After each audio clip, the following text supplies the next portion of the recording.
Satellite ఆధారిత toll వ్యవస్థను త్వరలోనే అందుబాటులోకి తీసుకురానున్నారు. ఈ విషయమై కేంద్ర రవాణా మంత్రి నితిన్ గడ్కరీ పార్లమెంటులో శాటిలైట్ టోల్ సిస్టమ్ గురించి సమాచారం ఇచ్చారు. ఈ విధానాన్ని రాబోయే కొద్ది రోజుల్లో అమలు చేస్తామని పేర్కొన్నారు. భారతదేశంలో శాటిలైట్ ఆధారిత వ్యవస్థను తీసుకొస్తామని, ఇకపై టోల్ పాయింట్స్ను తొలగిస్తామని తెలిపారు. ఈ వ్యవస్థలో మీరు రోడ్డు ఎక్కగానే మీ నెంబర్ ప్లేట్ ఫోటో ఆటోమేటిక్గా తీసుకుంటుంది.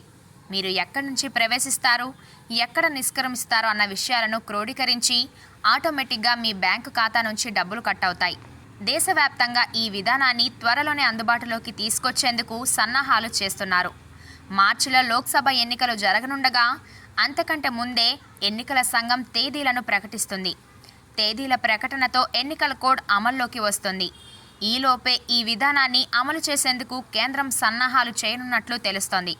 ఇందుకోసం వాహనదారులు ఫాస్టాగ్కు తమ ఖాతాను లింక్ చేయాల్సి ఉంటుంది. టోల్ గేట్స్ వద్ద ఆగే పని లేకుండా నేరుగా ఖాతాలో నుంచి డబ్బులు కట్ అవుతాయి.